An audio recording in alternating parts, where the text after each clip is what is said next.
আল্লাহ পাক সূরা রুমের মধ্যে বলেছেন, জলে এবং স্থলে যত বিপর্যয় ছড়িয়ে পড়েছে এগুলো মানুষের হাতের কামাই। হিমবাহ এত দ্রুত গলছে, বিগত শতাব্দীর চাইতে ৮০ গুণ বেশি দ্রুত বরফ গলে যাচ্ছে, এবং এতে ১০০ কোটি মানুষের জীবন হুমকির মুখে সামনে।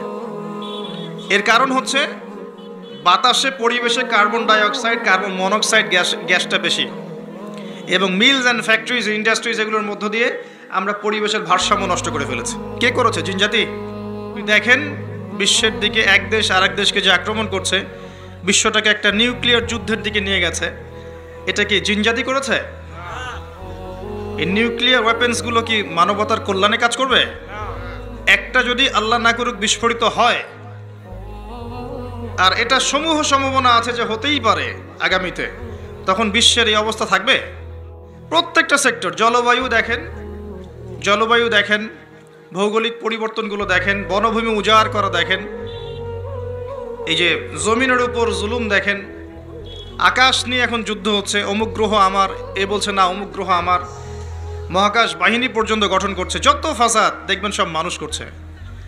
এই কথাটাই ফেরেশতারা বলেছিলেন, আতাজআলু ফীহা মা ইউফসিদু ফীহা ওয়া ইয়াসফিকুদ দিমা। আল্লাহ, আপনি কি এমন কাউকে পৃথিবীতে পাঠাতে চান যারা পৃথিবীতে গিয়ে রক্তপাত ঘটাবে আর ফাসাদ সৃষ্টি করবে? আল্লাহ পাক সেই কথাই বলেছেন সূরা রুমের মধ্যে, জলে স্থলে যত বিপর্যয় এগুলো মানুষের হাতের কামাই। নিশ্চয়ই মানুষ অবশ্যই ক্ষতির মধ্যে আছে, পুরো মানব জাতি ক্ষতির মধ্যে আছে। ইল্লাল্লাযীনা আমানু, তবে তারা নয় যারা ঈমান এনেছে, ওয়া আমিলুস সলিহাত, এবং সৎ আমল সম্পাদন করেছে, ওয়া তাওয়াসাউ বিল হক, এবং একে অপরকে সত্যের উপদেশ দিয়েছে, ওয়া তাওয়াসাউ বিস সাবর, এবং পরস্পরকে ধৈর্যের উপদেশ দিয়েছে। আল্লাহ রাব্বুল আলামিন যখন কোনো বিষয়ের কসম করেন, বুঝে নিতে হবে সেই বিষয়টা অত্যন্ত গুরুত্বপূর্ণ। এটা বোঝার জন্য আপনার পিএইচডি করার কোনো দরকার নাই। আল্লাহ পাক নিছক অহেতুক কোনো বিষয়ের কসম কখনোই করবেন না। আল কোরআনুল কারীমে আল্লাহ পাক অনেক বিষয়ের কসম করেছেন। ওয়াদ-দুহা, দ্বীপ্রহরের কসম, ওয়াল-লাইল, রাতের কসম, ওয়াত-তিন, তিন ফলের কসম, ওয়াজ-জাইতুন, জাইতুনের কসম, ওয়াশ-শামস, সূর্যের কসম, ওয়াল-কমার, চাঁদের কসম। এমন অনেক শপথ বা কসম আল্লাহ পাক করেছেন। ঠিক একইভাবে আল্লাহ পাক ওয়াল আসরি বলে সময়ের কসম করেছেন। বুঝে নিতে হবে সময় আমাদের জীবনের সবচেয়ে গুরুত্বপূর্ণ বিষয়। সময়কে যে মূল্যায়ন করতে পারবে না, সময় তাকে মূল্যায়ন করবে না। একটা সময় ছিল যখন শুধু আল্লাহ একাই ছিলেন, আর কেউ ছিল না। হুয়াল আউয়ালু ওয়াল আখির ওয়াজ যাহিরু ওয়াল বাতিন। একটা সময় ছিল যখন আল্লাহ ছাড়া কেউ ছিলেন না, আবার একটা সময় আসবে যখন আল্লাহ ছাড়া কেউ থাকবেন না। তিনি প্রকাশ্য, তিনি গোপন, তিনি প্রথম, তিনি শেষ। মাঝখানে আল্লাহ রাব্বুল আলামিন 6 দিনে সৃষ্টি করেছেন এই মহাবিশ্ব, এবং মহাবিশ্ব সৃষ্টি করার পরে অনন্তকাল, অনেক সময় পর্যন্ত এই মহাবিশ্বে মানুষের কোনো অস্তিত্ব ছিল না। এখন মানুষের কর্মকাণ্ড দেখলে মনে হয় যে মানুষই সব। মানুষ বিশ্ব চালাচ্ছে, অর্থনীতি চালাচ্ছে, রাজনীতি চালাচ্ছে, সমাজনীতি চালাচ্ছে, পরিবার চালাচ্ছে, ধর্ম চালাচ্ছে, মানুষ সব কিছু করছে। মানে এখন ভাবখানা দেখলে মনে হয় যে মানুষ ছাড়া পৃথিবীতে আর কিছুই নাই, আমরাই সব, আর পৃথিবীটা আমাদেরই।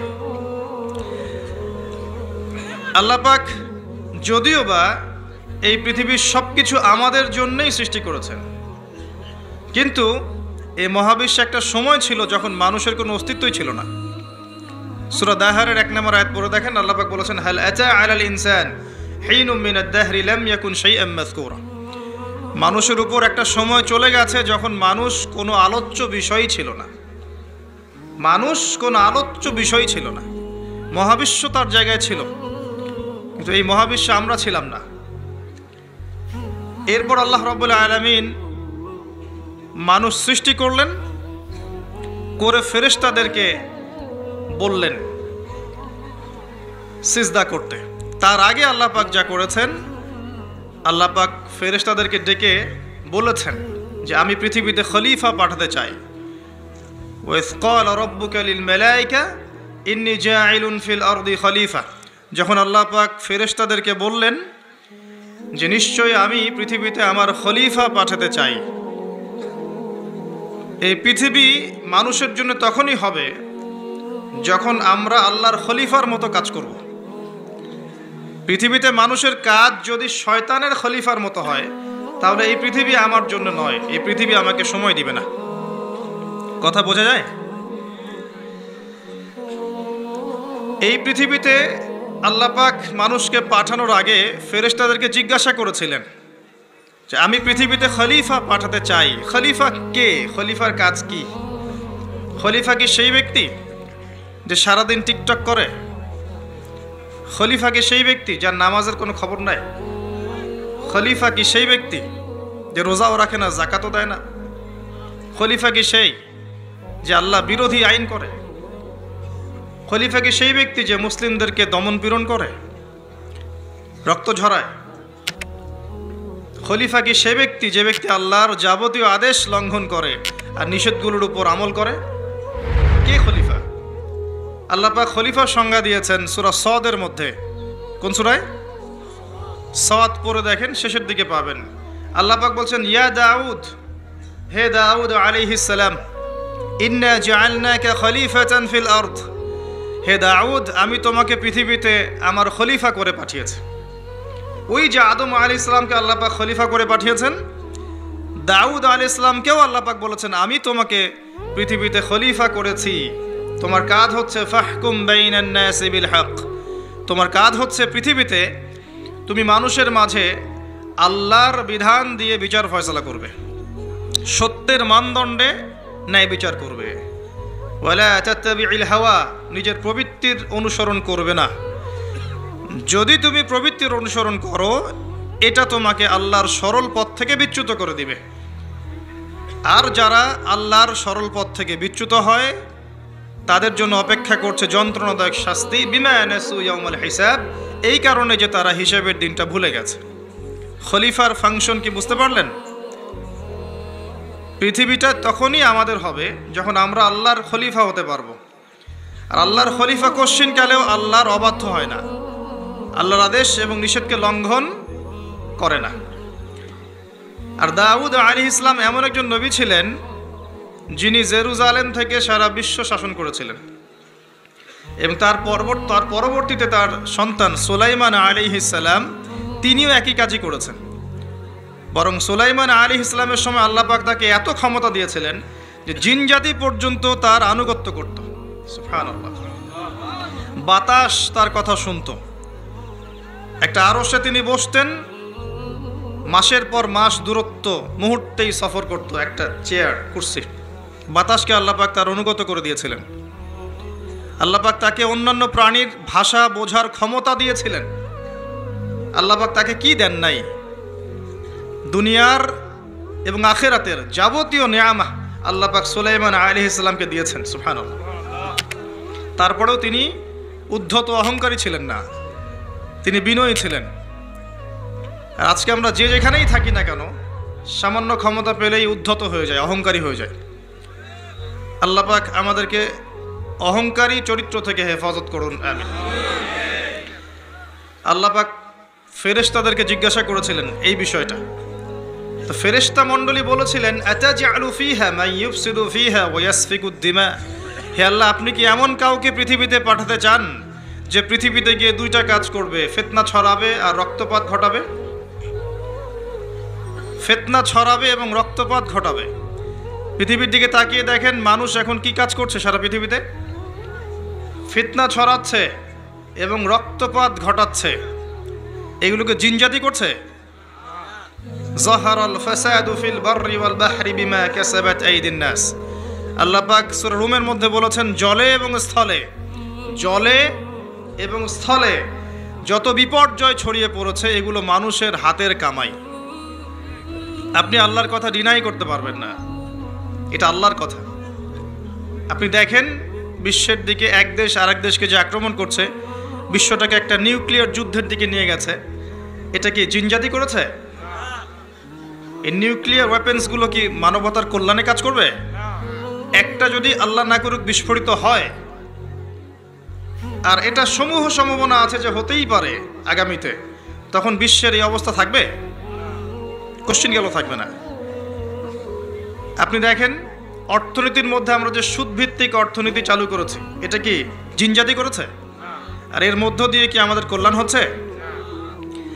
আমরা সংস্কৃতির নামে যে অশ্লীলতা ছড়িয়ে দিয়েছি, নারী পুরুষের ফ্রি মিক্সিং, বেলাল্লাপনা ছড়িয়েছি, পর্নোগ্রাফি ছড়িয়েছি, মাদকদ্রব্য ছড়িয়ে দিয়েছি, আমরা নারীরা এখন পোশাক পরেও নগ্ন হয়ে ঘুরছে, পুরুষ নারীর পোশাক পরছে, নারী পুরুষের পোশাক পরছে, ফাংশনাল রোল চেঞ্জ হয়ে গেছে, প্রজন্মের পর প্রজন্ম যাচ্ছে, তারা জীবনের উদ্দেশ্য কি জানে না, মাদক, ক্যাসিনো, টিকটক, ফেসবুক, ইউটিউবিং ইত্যাদি ভোগবিলাসে তারা ব্যস্ত আছে।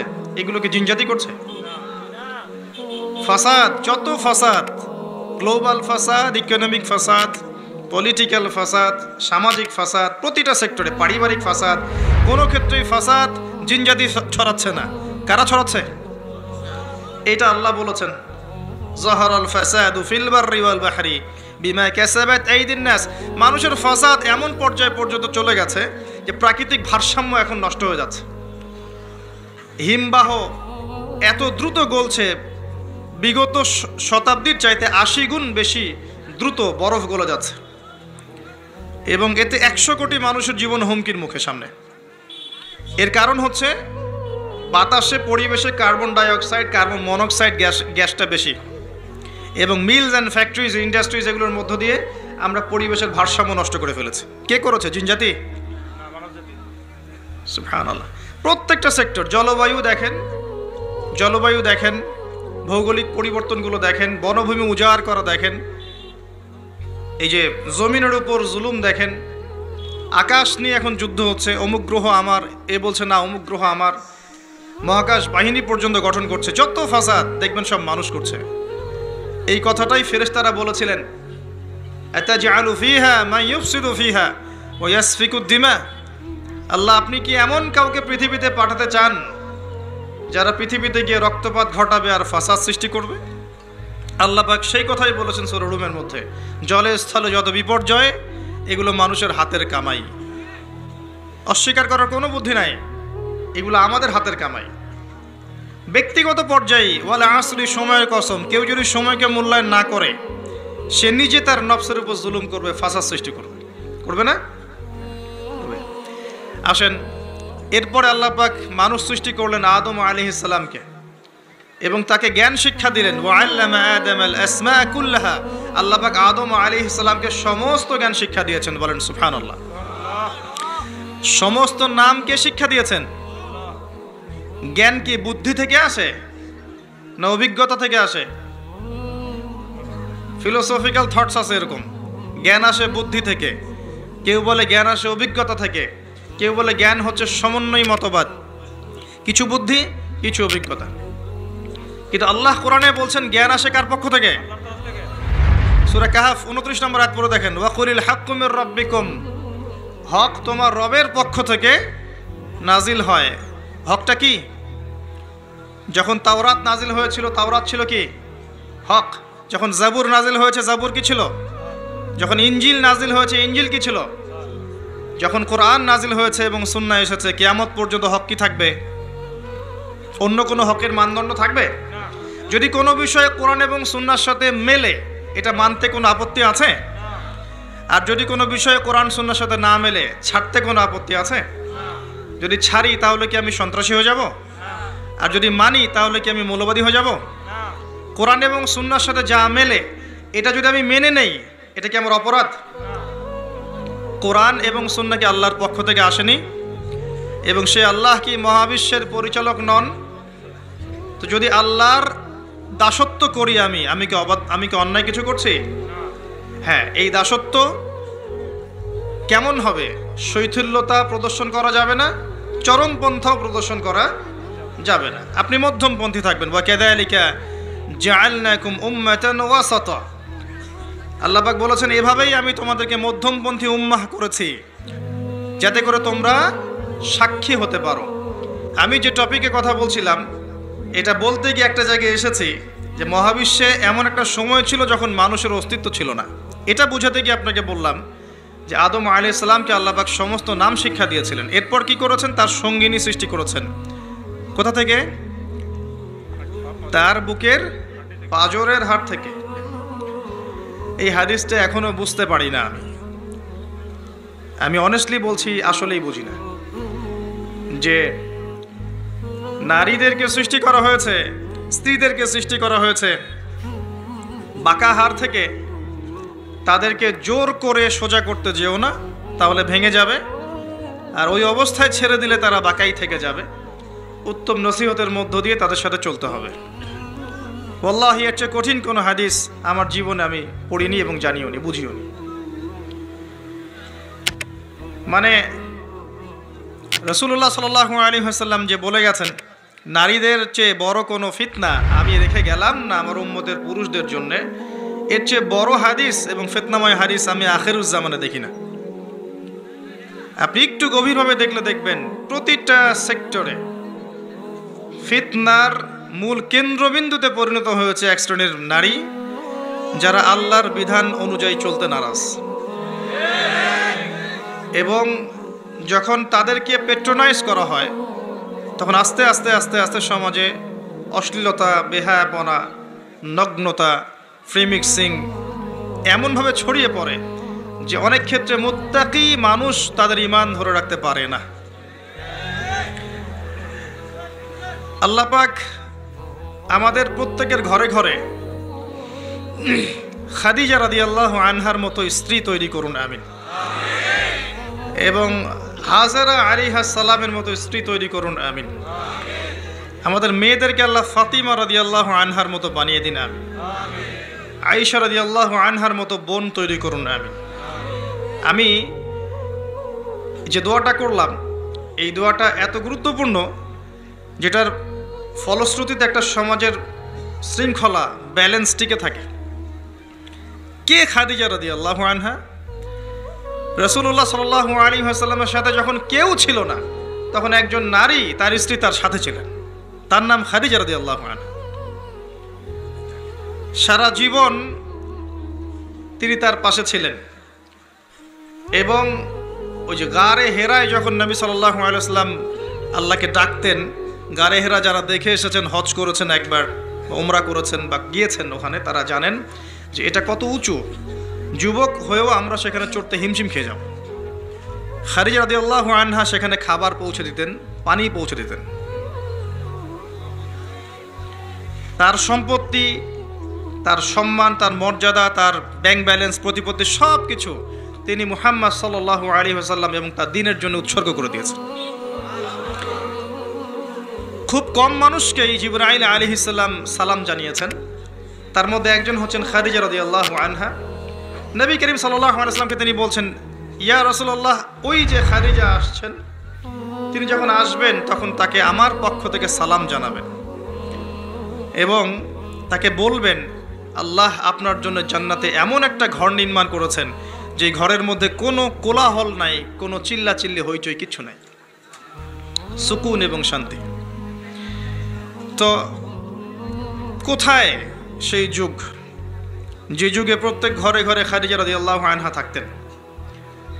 কে হাজেরা আলাইহিস সালাম?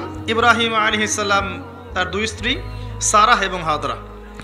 হাজরা আলাইহিস সালাম এবং ইসমাঈল আলাইহিস সালামকে তিনি রেখে যাচ্ছেন আল্লাহর আদেশে জনমানব শূন্য একটা জায়গায়, এবং তাদের সাথে আছে কিছু খাবার এবং কিছু পানি। রেখে তিনি চলে যাচ্ছেন সেখান থেকে। আর হাজরা আলাইহিস সালাম বলছেন যে ইয়া ইব্রাহিম আইনা তাযহাব, ইব্রাহিম আপনি কোথায় যাচ্ছেন? ইব্রাহিম আপনি কোথায় যাচ্ছেন? ইব্রাহিম আলাইহিস সালাম নিশ্চুপ, কোনো কথা বলতে পারছেন না, কষ্টে বুকটা ছিঁড়ে যাচ্ছে। ছোট্ট একটা বাচ্চা এবং স্ত্রীকে রেখে যাচ্ছেন জনমানব শূন্য জায়গায়। তখন হাজরা আলাইহিস সালাম বলছেন, আপনি কি আমাদেরকে আল্লাহর আদেশে ছেড়ে যাচ্ছেন হে ইব্রাহিম? আপনি কি আমাদেরকে আল্লাহর আদেশে এখানে ছেড়ে যাচ্ছেন ইব্রাহিম? ইব্রাহিম আলাইহিস সালাম খালি মাথা নাড়ছেন, না, হ্যাঁ, আল্লাহর আদেশে ছেড়ে যাচ্ছে। তখন হাজার আলাইহিস সালাম বলছেন, তাহলে আল্লাহ আমাদেরকে কখনো অপদস্থ করবেন না ইনশাআল্লাহ। এই সেই নারী যার কাছে খাবার নেই, পানি নাই, সামান্য কয়েকটা খেজুর, ছোট্ট একটা বাচ্চা, পানির যন্ত্রণায় বাচ্চা কাতরাচ্ছে, তিনি দৌড়াচ্ছেন সাফা থেকে মারওয়া, মারওয়া থেকে সাফা, যদি একটু পানি পান। আল্লাহর কাছে এই দৌড়ানোটা এত ভালো লেগেছে, আল্লাহ পাক কিয়ামত পর্যন্ত এটা রেখে দিয়েছেন। সুবহানাল্লাহ। আপনি হজ করতে যাবেন, এই কাজটা না করলে আপনার হজ হবে? এটা কার স্মৃতি? এটা সেই হাজরা আলাইহিস সালামের স্মৃতি। এই যে তাওয়াক্কুলকারিণী নারী, আল্লাহর প্রতি ভরসাকারিণী, সবরকারিণী নারী, তার গর্ভ থেকে এমন সন্তান এসেছে যেই সন্তানকে বাবা বলছে, ইয়া বুনাই, হে আমার সন্তান, ইন্নী আরা ফিল মানামি আন্নী আযবাহুক, আমি স্বপ্নে দেখেছি আমি তোমাকে জবাই করছি, ফানজুর মায়াদা তারা, তোমার কি রায় আমাকে বলো। তখন ওই বাচ্চা বলছে, যার বয়স মেবি 10 বা 12 বা 15 হাইয়েস্ট, যে বয়সের আমাদের প্রজন্মের বাচ্চা কাচ্চারা কিশোর অপরাধ করে আর টিকটক চালায় আর স্মোক করে আর ড্রাগস নেয় আর মেয়ের পিছনে টাঙ্কি মারে, এই বয়সের বাচ্চা ইসমাইল আলাইহিস সালাম বলছেন, ইয়া আবাতি, হে আমার বাবা, ইফআল মা তুমার, হে আমার বাবা, আপনি তাই করেন যা আপনাকে আদেশ করা হয়েছে।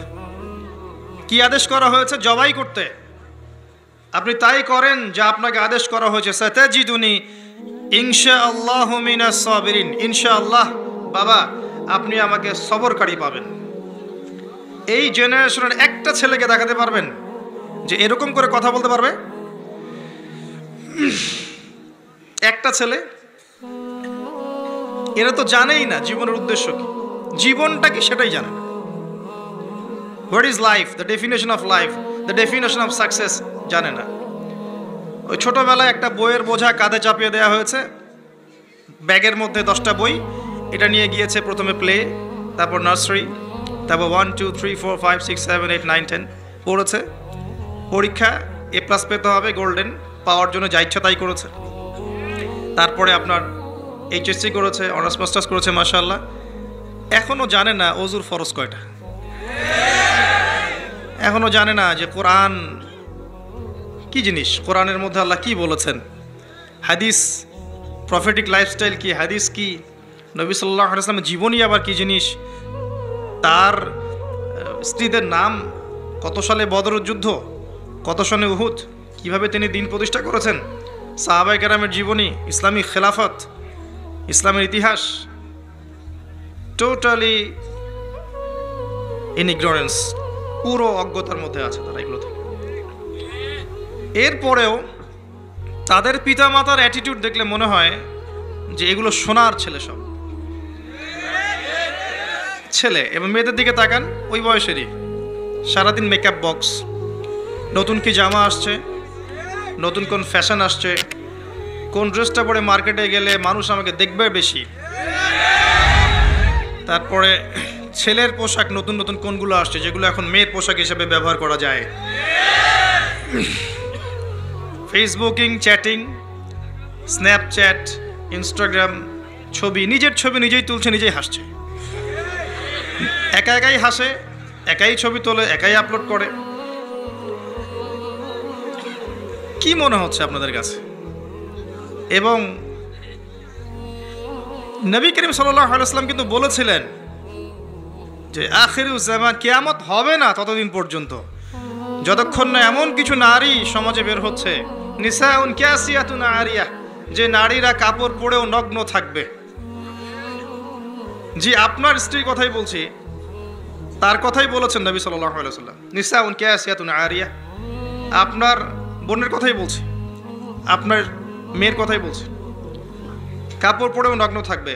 ব্যাখ্যা আমার কাছে জিজ্ঞাসা করার দরকার নেই, আপনিই ভালো জানেন। মহিলাতুন মামেলাত, নিজেও আকৃষ্ট হবে, অন্যকে আকৃষ্ট করবে। আল্লাহ রসুল বলছেন এরা জান্নাতের গন্ধ কখনো পাবে না, যদিও বা জান্নাতের গন্ধ 40 বছরের দূরত্ব থেকে পাওয়া যাবে। জীবনের উদ্দেশ্য জানে না তারা। এই নারীদেরকে পাওয়ার জন্য যখন আপনি ব্যস্ত হয়ে আছেন, তখন আপনি নিজের পায়ে কুড়াল মারছেন না, বরং কুড়ালেই পা মারছেন। এদেরকে পাওয়ার জন্য আপনি যখন ব্যস্ত হয়ে আছেন, তখন আপনি কুড়ালে পা মারছেন, নিজের পায়ে কুড়াল মারছেন না। যখন তারা আপনার ঘরে আসবে, কশ্চিনকালেও তারা ইসমাইলের মতো সন্তান জন্ম দিতে পারবে না, এবং তাদের চাহিদা পূরণ করতে আপনার সারা জীবনটা শেষ হয়ে যাবে। আপনার চাহিদা পূরণ করতে এবং সন্তুষ্ট করতে আপনি হিমশিম খেয়ে যাবেন। দিন একদিকে চলে যাবে, দুনিয়া আর একদিকে চলে যাবে। হাজার চেষ্টা করলেও দেখবেন আপনি দিন নিয়ে চলতে পারছেন না। টোটালি ফিতনাময় পরিবেশ। ইনশাআল্লাহ আমি 14 ফেব্রুয়ারির আগে আরেকটা কনস্ট্রাকটিভ লেকচার দিব ইনশাআল্লাহ, অপেক্ষায় থাকেন। কিন্তু আজকে এই টপিকটা আমি এখানে বলতে চাচ্ছি না, কারণ আমার মূল টপিকটা থেকে আমি সরে যাব। যতটুকু বলার বলছি, কিন্তু পুরো ডিটেলস আমি বিষয় আজকে বলতে পারবো না, সময় পাবো না। এতটুকু শোনেন, যে বয়সে ইসমাইল আলাইহিস সালাম এই কথাটা বলেছেন, এই বয়সের জেনারেশন আমাদের দেশে কি করছে দেখে নেন, বিশ্বে কি করছে দেখে নেন। হ্যাঁ, এতটুকু বলি, আপনি এই বয়সে যাই করছেন, সন্তানরা ওই বয়সে তাই করছে না। জি, তারা আপনার আমার মতো কাজ করছে না। ওরা জানে ওদের উদ্দেশ্য কি। ওরা আমাদেরকে আমাদের উদ্দেশ্য থেকে সরিয়ে দিয়েছে, কিন্তু ওরা জানে ওদের উদ্দেশ্য কি। ওরা চায় বিশ্ব শাসন করতে, এবং তারা সেটা করে দেখাচ্ছে। আর আমরা তো জানি না যে আমরা একটা সিংহের জাতি, বীরের জাতি। সারা বিশ্ব আমরা দাপিয়ে বেরিয়েছি এক সময়, শতাব্দীর পর শতাব্দী। এটা আমাদের যুব সমাজ জানেই না। মনে করিয়ে দেওয়া লাগে খালিদ বিন ওয়ালিদ একজন বীর ছিলেন, উমর ইবনুল খাত্তাব একজন বীর ছিলেন। এগুলো তাদেরকে বোঝানো লাগে, বলে দেওয়া লাগে। আপনি রাস্তায় হাঁটেন এবং এই নর্মাল সোসাইটির ছেলেদেরকে মাইক নিয়ে নিয়ে জিজ্ঞাসা করেন যে উমর রাদিয়াল্লাহু আনহু কত বছর বয়সে ইসলাম কবুল করেছিল তুমি জানো? বলবে যে উমর রাদিয়াল্লাহু আনহু কে? দেখবেন যে দেশের কথা জিজ্ঞাসা করেন, স্বাধীনতা দিবস কবে, ভাষা দিবস কবে, এর জিজ্ঞাসা করেন, আন্তর্জাতিক মাতৃভাষা দিবস কবে, হিউজ অ্যামাউন্ট অফ পিপল আছে বাংলাদেশে, বলতে পারবে না কোন দেশে, সিরিয়াসলি বলতে পারবে না। ইংলিশ মিডিয়াম ব্যাকগ্রাউন্ডের প্রচুর সন্তান আছে, আর এটা আমার চেয়ে ভালো আপনি জানেন না, আমরা এই ব্যাকগ্রাউন্ড থেকে উঠে আসছি। ইংলিশ মিডিয়াম ব্যাকগ্রাউন্ডের অনেক বাচ্চা আছে, দেশের ঐতিহ্য সংস্কৃতি সম্পর্কে যাররা পরিমাণ খবর রাখে না। কই, তাদের বিরুদ্ধে তো কখনো মিডিয়া তেরে আসে না? আসে? মাদ্রাসায় তেরে আসবে। মাদ্রাসায় গিয়ে জিজ্ঞাসা করবে জাতীয় সঙ্গীতের 10 লাইন বলতে পারো? এই জাতীয় সঙ্গীতের 10 লাইন অনেক ইংলিশ মিডিয়ামের বাচ্চাও পারে না। কই, ওটা নিয়ে রিপোর্ট তো করেন নাই। তো আমাদের ডাবল স্ট্যান্ডার্ড আছে। আমি একটা কথা বলতে চাচ্ছি যে আমাদের প্রজন্ম না দেশ, না ইতিহাস, না সংস্কৃতি, না ইসলাম, কোনো কিছুর খবর রাখে না এই প্রজন্ম এখন। এদেরকে দিয়ে আল্লাহ না করুক যদি আগামীতে কখনো আবার দেখেন যে কোনো রাষ্ট্রীয় কোনো কাজে এদেরকে এগিয়ে আসতে হবে, আপনি সত্যি মনে করেন এই জেনারেশন এগিয়ে আসবে? কখনো আসবে না। এরা কি 1971 সালে আমাদের বাপদাদাদের মতো সাহসী, তাদের মতো ফিজিক্যালি স্ট্রং, মেন্টালি স্ট্রং, জীবনের উদ্দেশ্য সম্পর্কে সচেতন? কখনো না। হানাদার বাহিনীর আক্রমণে যেভাবে বীর বিক্রমে যুদ্ধ করেছিলেন আমাদের বাপদাদারা, এখনকার জেনারেশন এটা করতে পারবে মনে করছেন? তো গাঁজা খেতে খেতেই শেষ, ইয়াবা, পেন্সিডিল এগুলো খেতেই শেষ। একটা টিকটক ভিডিওর জন্য প্রতিবন্ধী হয়ে যাচ্ছে। মানে কি করছে মাথায় ঢোকে না, কি করছে, মানে কি পায় এগুলোতে আল্লাহ ভালো জানেন। একটা ভিডিও করার জন্য কি করছে, মানে আমি দেখলাম মোটরসাইকেলে রেস করছে, ভিডিওটা থেকে গেছে, কিন্তু ওই রেসের মধ্যে সে স্পট ডেটে মারাও গেছে। এমন এমন অ্যাঙ্গেল থেকে ভিডিও করতে চাচ্ছে যেখান থেকে পড়ে মারা যাচ্ছে। মানে একটা আয়াত মনে পড়ে, এই আয়াতটাই মনে পড়ে এই বিষয়গুলো দেখলে। আর এই সময়গুলো কিন্তু খুব দ্রুত এসেছে। বিগত 10-20 বছরে কিন্তু এমন ছিল না, খেয়াল করে দেখেছেন? বিগত 20 বছরে কিন্তু এমন ছিল না, এই প্রজন্মগুলো ছিল না। এবং সময় খুব দ্রুত পরিবর্তন হচ্ছে। আল্লাহ ভালো জানেন আমাদের বাচ্চাদের না জানে কি হবে, আল্লাহু আ'লাম তাদের যে কি হবে আল্লাহ ভালো জানেন। আমার তো মনে হয় ওদের ব্রেইন পর্যন্ত কন্ট্রোল করা হবে। এমনভাবে ব্রেন ওয়াশ করে দিয়েছে যে দেখবেন পাবলিক লাইফ আর প্রাইভেট লাইফের পার্থক্য বোঝে না। প্রাইভেট ওটাকে পাবলিক করে ফেলবে, নিজেই করে দেবে, মানুষ করবে না। নিজে কি করছে না করছে প্রত্যেকটা মুহূর্ত তাকে মানুষকে জানাতে হবে, এই যে আমি এখন বাথরুমে গেলাম, এই যে আমি এখন বের হলাম, আমি এখন ওযু করছি, আমি এখন এটা করছি। একটা অসুস্থ জেনারেশন, একটা মানসিক বুদ্ধিবৃত্তিক প্রতিবন্ধী একটা জেনারেশন তৈরি হয়েছে, আমাদের অগোচরেই হয়েছে। আর আমরা এদেরকে লাই দিয়েছি, ছোট আছে এরা, নাক চিপলে দুধ বের হয়, ছোট আছে বলে বলে। আচ্ছা, ইসমাইলের দিকে তাকান, তিনি তার বাবাকে বলছেন, ইয়া আবাতি ফাআল মা তু'মার, হে আমার বাবা আপনি তাই করেন যা আল্লাহ আপনাকে আদেশ করেছেন, সাতাজিদুনি ইনশাআল্লাহু মিনাস সাবিরিন, ইনশাআল্লাহ আপনি আমাকে ধৈর্যশীল পাবেন। আর এই সন্তান জন্ম দিয়েছেন ওই হাজারা আলাইহিস সালাম। না আছে পরিবারে ইব্রাহিমের মতো কর্তা, না আছে পরিবারে হাজারা আলাইহিস সালামের মতো মা, আর না আছে ইসমাইলের মতো সন্তান। এই জেনারেশনকে দিয়ে আপনি কিভাবে চলবেন? জাতির সামনে খারাপ সময় অপেক্ষা করছে। একটাই উপায় আছে, অনলি একটা রাস্তা খোলা আছে। কিছু মানুষ মিশন নিয়ে নিয়েছে যে এই জেনারেশনগুলোকে ধ্বংস করে ফেলার। একটাই অপশন আছে, এদেরকে আল্লাহর দিকে নিয়ে আসতে হবে, আদারওয়াইজ এদেরকে বাঁচানোর কোনো বুদ্ধি নাই। ছোট ছোট বাচ্চাগুলো দেখবেন কিশোর অপরাধ করছে, কিশোর গ্যাং তৈরি করেছে। ছোট ছোট বাচ্চা বিভিন্ন মুভিজ দেখছে, অপসংস্কৃতিগুলো দেখে দেখে শিখছে। শেখার এগুলো তো এমনি এমনি আসেনি, কারো না কারো দেখে তো শিখেছে। হয় বই পড়ে শিখেছে, না হলে কোনো কিছু দেখে শিখেছে। আর বই তো এরা পড়ছে না, নিশ্চয়ই কিছু দেখে শিখেছে, বিভিন্ন প্রোগ্রাম দেখে এগুলো শিখেছে। ছোট ছোট কিশোর গ্যাং, এক গ্যাংয়ের লিডার আছে, আর গ্যাংয়ের লিডার আছে। প্রশাসন হিমশিম খাচ্ছে এগুলো ডিল করতে। আমি মাঝে মাঝে চিন্তা করি কিভাবে যে প্রশাসন এগুলো ডিল করে, এত ঠান্ডা মাথায় কিভাবে ডিল করা সম্ভব, এত অপরাধ কিভাবে দমন করা সম্ভব। যতক্ষণ মানুষ ভালো না হবে কোশ্চিনকালেও কখনো সমাজ ভালো হয় না। আর মানুষ যতক্ষণ বদলাচ্ছে না, আপনি উপরের লেভেলের কখনো পরিবর্তন আশা করতে পারেন না। আমাদেরকে নিয়েই সব কিছু, মানুষই সব, আমাদেরকে নিয়েই সব কিছু। আমরা ভালো না হলে কোশ্চিনকালে উপরের লেভেলে মানুষ ভালো হবে না। তারা আকাশ থেকে টপকায়নি, আমাদের মধ্য থেকে উঠেছে। এই জেনারেশনকে তাকান, খুবই হৃদয় বিদারকভাবে কথাগুলো বলছে। এর ছেলেদের অবস্থা এমন। আরও কিছু গেমস আছে, অনলাইন গেমস দেখবেন, বিভিন্ন গেমস, মুভিজ, কালচার্স, এগুলোতে এত এডিক্টেড, মানে 5 বার মুয়াজ্জিন ডাকছে হাইয়া আলাস সালাহ, ও কানেই যায় না ওর। নামাজ কি জিনিস, মানে কখনো কখনো দেখা যায় এই টাকা নেয়ার জন্যে, গেমসের টাকা নেয়ার জন্যে, বা যে ছোটোখাটো নেশাগুলো করে এগুলো টাকা নেয়ার জন্যে চুরি করতে, ডাকাতি করতে, কাউকে হত্যা করতে, পিতামাতার অবাধ্য হতে, এমনকি পিতামাতাকে খুন করতে পর্যন্ত দ্বিধা করছে না। কত ঘটনা আছে, এগুলো এক্সাম্পল দেওয়ার দরকার নেই আমার, আপনারা জানেন, পেপার পত্রিকা খুললেই দেখা যায় এগুলা। আমরা যেন জেনেও না জানার ভান করছি, দেখেও না দেখার ভান করছি, তা আমাদের বাচ্চারা এভাবে নষ্ট হয়ে যাচ্ছে। আর এই জেনারেশনে মেয়েদের দিকে তাকানো, যে বললাম, একটা মৌলিক প্রশ্নের উত্তর তারা দিতে পারবে না, যে আল্লাহ তোমাকে সৃষ্টি করেছেন কি জন্য?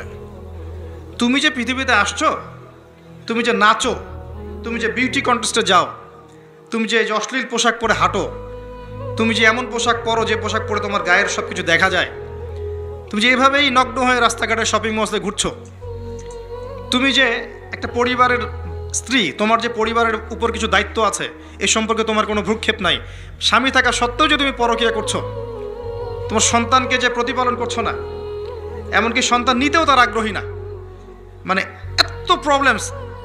তোমাকে সৃষ্টি করেছেন কি জন্য আল্লাহ পাক পৃথিবীতে? আর তোমরা যদি এই জমিন না থাকতা, এই দুনিয়ার কোনো পরিবর্তন হতো কিনা? এই প্রজাতিগুলো, এই প্রাণীগুলো, এই গবাদি পশুগুলো যদি পৃথিবীতে না থাকতো, তাহলে কি পৃথিবীর ভারসাম্য নষ্ট হয়ে যেত? পৃথিবী কি ধ্বংস হয়ে যেত? আল্লাহ পাক সৃষ্টি করেছেন কেন, এই উত্তরটুকু জিজ্ঞাসা করেন। নিজেও নিজেকে জিজ্ঞাসা করেন, আপনার ছোট ভাইকে জিজ্ঞাসা করেন, এই ইয়াং জেনারেশনকে জিজ্ঞাসা করেন, এবং মেয়েদেরকে জিজ্ঞাসা করেন, আল্লাহ তোমাকে সৃষ্টি করেছেন কেন বলো তো? এই পৃথিবীতে তুমি আছো কি জন্যে? মানে আপনারা, আমরা যে পৃথিবীতে আছি, আমরা সবাই, আমরা না থাকলে পৃথিবীর কি ক্ষতি হবে সেটা আমাকে বলেন। এক সময় কি আমরা ছিলাম? তখন পৃথিবীর কোনো ক্ষতি হয়েছে? এক সময় যে আমরা থাকবো না, তখন কি পৃথিবী থেমে থাকবে? মাঝখানের এই সময়টা আমরা কি জন্য আসছি পৃথিবীতে? এই মৌলিক একটা প্রশ্নের উত্তর এর উত্তর খুঁজে পায় সে আল্লাহর কাছে চলে আসবে ইনশাআল্লাহ। এর উত্তরটা কি জানেন? ওয়ামা খালাকতুল জিন্না ওয়াল ইনসা ইল্লা লিয়াবুদুন। আল্লাহ আবেগ মাখা কণ্ঠে বলছেন যে আমি মানুষ এবং জিন জাতিকে শুধুমাত্র আমার ইবাদত করার জন্যই সৃষ্টি করেছি। এটা আপনার পৃথিবীতে থাকার উদ্দেশ্য। আল্লাহ পাক এমনি এমনি খাওয়াচ্ছেন, এমনি এমনি পড়াচ্ছেন, শ্বাস নিচ্ছি আমরা, এমনি এমনি আল্লাহ পাক পরিবার দিয়েছেন, স্ত্রী সন্তান সব দিয়েছেন, ব্যবসা বাণিজ্য দিয়েছেন, এমনি সব কিছু আল্লাহ পাক এমনি আমাদেরকে ছেড়ে দিবেন? সূরা কিয়ামত শেষের দিকে আছে, মানুষ কি ভেবেছে তাকে এমনি ছেড়ে দেওয়া হবে? মানুষ কি ভেবেছে তাকে এমনি ছেড়ে দেওয়া হবে? সূরা আনকাবুতের দিকেও আছে, প্রথমের দিকে, তোমরা কি ভেবেছো এমনি এমনি ছেড়ে দেওয়া হবে? সূরা বাকারা আল ইমরানের দিকেও আছে, আম হাসিবতুম আন তাদখুলুল জান্নাহ, এমনি এমনি জান্নাতে চলে যাবে? নিছক খেলার ছড়ে আল্লাহ পাক পৃথিবীতে আমাদেরকে পাঠান নাই, সৃষ্টিও করেন নাই। এর উত্তরটা এটাই, আল্লাহ পাক আমাদেরকে পাঠিয়েছেন তার ইবাদত করার জন্য। এটাই আমি বলতে চাচ্ছিলাম যে আল্লাহ রাব্বুল আলামিন মানুষকে পৃথিবীতে পাঠিয়েছেন। এর আগে পৃথিবীতে এমন সময় চলে গেছে মহাবিশ্বে মানুষের অস্তিত্ব ছিল না। আল্লাহ পাক নাম শিখিয়েছেন, আল্লাহ পাক তার সঙ্গিনী সৃষ্টি করেছেন, এরপর জান্নাতে রেখেছেন এবং ফেরেশতাদেরকে দিয়ে সেজদা পর্যন্ত করিয়েছেন। আমাদেরকে আল্লাহ পাক সেজদা করিয়েছেন ফেরেশতাদেরকে দিয়ে। সুবহানাল্লাহ। এই জেনারেশন এবং আমরা যারা চলছি, যারা নামাজ পড়ি না, যারা রোজা রাখি না, যাকাত দেই না, আল্লাহর হুকুম আহকাম মানি না, মিথ্যা বলি, সুদ খাই, জেনা করি, মদ খাই, চুরি করি, দুর্নীতি করি, প্রতারণা করি, ঠকবাজি করি, আমাদেরকে আল্লাহ পাক সেজদা করিয়েছেন ফেরেশতাদেরকে দিয়ে। সাউন্ডস ক্রেজি না? এটা আসলে উদ্ভট মনে হচ্ছে না কথাটা? কোন মানুষরা এটার যোগ্য? এই মানুষরা কি সেই এটার যোগ্য? আল্লাহ পাক জান্নাতে রেখে পরীক্ষা করেছেন, এরপর দুনিয়াতে যখন পাঠিয়েছেন তখন দুই দলকে পার্থক্য করে দিয়েছেন। একটা হচ্ছে আল্লাহ পাক বলেছেন যে কুল নাহবিতু মিনহা জামিআ, তোমরা পৃথিবীতে নেমে যাও, ফাইম্মা ইয়াতিয়ান্নাকুম মিন্নী হুদান, তোমাদের কাছে আমার পক্ষ থেকে হেদায়েত আসবে, আল্লাহর কিতাব আসবে, নবী রাসূল আসবেন, হেদায়েত আসবে। ফামান তাবিআ হুদায়া ফালা খাউফুন আলাইহিম ওয়ালা হুম ইয়াহজানুন, যারা আমার হেদায়েত মেনে চলবে তাদের কোনো ভয় নাই, কোনো দুশ্চিন্তা নাই, যে জান্নাত থেকে এসেছেন ওই জান্নাতে ফিরে যাবেন ইনশাআল্লাহ। এটা এক শ্রেণীর মানুষ। আর এক শ্রেণী ওয়াল্লাযীনা কাফারু ওয়া কাযযাবু বিআয়াতিনা, আর যারা কুফরি করবে এবং আমার আয়াতকে মিথ্যা প্রতিপন্ন করবে, উলাইকা আসহাবুন নার, এরা হচ্ছে জাহান্নামের অধিবাসী, হুম ফিহা খালিদুন, তারা সেখানে চিরস্থায়ী হবে। কি জিনিস এটা? নবী সাল্লাল্লাহু আলাইহি ওয়াসাল্লাম দেখে এসেছেন। তার গর্জন, যখন সে গর্জন করবে, গর্জন করতে থাকবে, এই চিৎকারে, ওর চিৎকারে মানুষ বেহুশ হয়ে যাবে, খালি চিৎকার করবে, হাল মিন মাজিদ, সে বলতে থাকবে আরো কি আছে, হাল মিন মাজিদ, আরো কি আছে, চিৎকার করতে থাকবে। নবীজি দেখে আসছেন, রক্তের নদীতে ফেলে মানুষের মাথা ফাটিয়ে দেওয়া হচ্ছে। কে তারা? সুদখোর। নবীজি দেখে আসছেন, পেটের ভিতরে আগুনের দলা গিলছে। কে? এতিমের মাল ভক্ষণকারী। দেখছেন সামনে আছে ভালো গোশত, আর আরেকদিকে আছে নোংরা পচা গোশত খাচ্ছে। কে? জিনাকারী, ব্যভিচারী। কত শাস্তি দেখে আসছেন। একজন ফেরেশতাকে দেখে এসেছেন, তার নাম মালিক, জাহান্নাম সৃষ্টির পর থেকে কখনো হাসেন নাই। জাহান্নামের শাস্তি দেখেই তার হাসি বন্ধ হয়ে গেছে। আরো দেখে এসেছেন, ওই যে আমি দেখে এসেছি জাহান্নামের অধিকাংশ অধিবাসী নারী জাতি। কারণ অভিশাপ দেয় বেশি বেশি, স্বামীর অকৃতজ্ঞ হবে এবং লানত করে, মুখে চাপটে ঘাত করে, কেউ মারা গেলে বিলাপ করে, এগুলোর কারণে। আসেন, আল্লাহ পাক যতটুকু সময় আমাদেরকে পৃথিবীতে রেখেছেন, এই টাইমটা আনলিমিটেড না। এটা আল্লাহ পাক বুঝাচ্ছেন, ওয়াল আসরি বলে, সময়ের কসম, সময়ের কসম বলে আল্লাহ পাক বুঝাচ্ছেন যে আপনার আমার সময় আনলিমিটেড নয়, লিমিটেড। এই জন্য আপনি জানেন না আপনার লিমিটেশন অফ হায়াত কতটুকু। আমি একটা কথা বলছি রিসেন্টলি, আবারও বলছি এখানে, যে আপনি যদি চিন্তা করেন যে আপনি 60, 70, 80 বছর বাঁচবেন, এর মধ্যে 30-40 বছর চলে গেছে, আপনি এই বয়সটার পাপগুলোকে হিসাব করতে থাকেন, কতগুলো পাপ আপনি করেছেন। হিসাব করে আমলনামা তৈরি করেন। তারপর দেখেন পাপগুলো দুই প্রকার, হয় মানুষের সাথে জড়িত আছে অথবা আল্লাহর সাথে জড়িত। আল্লাহর সাথে জড়িতগুলো শুধু ইস্তেগফার তওবার মধ্য দিয়ে ক্ষমা হয়ে যাবে ইনশাআল্লাহ। আর মানুষের সাথে জড়িত যেগুলো, সেগুলো তাদের কাছে কাছে গিয়ে হক পরিশোধ করার মধ্য দিয়ে ক্ষমা নিতে হবে ইনশাআল্লাহ। সবার সামনে দাঁড়িয়ে বলতে হবে যে আমি তোমার হক নষ্ট করেছিলাম, আমি তোমার টাকা মেরে খেয়েছি, আমি তোমাকে গালি দিয়েছি, তোমার গীবত করেছি, তোমাকে তহমত দিয়েছি, তোমার কাছে ক্ষমা চাচ্ছি, আল্লাহর ওয়াস্তে মাফ করে দাও। তারপরে ক্ষমা হবে। এর পরের জীবনটাকে আপনাকে কাটাতে হবে কিভাবে? রাসূলুল্লাহ সাল্লাল্লাহু আলাইহি ওয়াসাল্লামের সুন্নাহ মোতাবেক পারা যাবে ইনশাআল্লাহ। রাত থেকে শুরু করে ঘুমানো পর্যন্ত নবী সাল্লাল্লাহু আলাইহি ওয়াসাল্লামের সুন্নাহ মতো চলা যাবে ইনশাআল্লাহ। একমাত্র ব্যক্তি যিনি আপনার জন্য হাউজে কাউসারে দাঁড়িয়ে থাকবেন, যিনি আপনার জন্য সুপারিশ করবেন এবং কবিরা গুনাহগার ব্যক্তিদেরকে সুপারিশ করে জান্নাতে নিয়ে যাবেন ইনশাআল্লাহ তাআলা, একমাত্র ব্যক্তি, আপনার রোল মডেল, আপনার আদর্শ মুহাম্মদুর রাসূলুল্লাহ সাল্লাল্লাহু আলাইহি ওয়াসাল্লাম। আর কেউ নাই, আল্লাহ ছাড়া কেউ নাই, মুহাম্মদ সাল্লাল্লাহু আলাইহি ওয়াসাল্লাম ছাড়া কোনো তরিকা নাই, আল্লাহর কিতাব ছাড়া কোনো হেদায়েতের উৎস নাই। সিম্পল, আপনাকে আল্লাহ পাক সহজ করে দিয়েছেন। এর বাইরে যাবেন, এক চুল যাবেন, এক চুলের ফলাফল ভোগ করতে হবে। এর বাইরে এক বিঘত যাবেন, এক বিঘতের ফলাফল ভোগ করতে হবে। এর বাইরে যোজন যোজন দূর যাবেন, ওই ফলাফল ভোগ করতে হবে ইনশাআল্লাহ। আল্লাহ পাক আমাদেরকে বোঝার তৌফিক দান করুন। আল্লাহ পাক সময়ের কসম করে আপনাকে আমাকে সতর্ক করছেন, তবে এটাও বলছেন যে মানুষ ক্ষতির মধ্যে আছে। আমি বলেছি অলরেডি মানুষের ক্ষতিগুলো কী কী। ইহকালীন জীবনে মানুষ ক্ষতির মধ্যে আছে, পরকালের জীবনেও মানুষের জন্য ক্ষতি অপেক্ষা করছে। আল্লাহ পাক মানুষের ক্ষতি সম্পর্কে একটা আয়াতই যথেষ্ট, যেটা তিনি বলেছেন সূরা আরাফ 179 নম্বর আয়াত। আল্লাহ পাক বলেছেন, ওয়ালাকাদ যারানা লিজাহান্নামা কাসীরাম মিনাল জিন্নি ওয়াল ইনস। আমি শেষ করছি, অল্প সময় বসেন।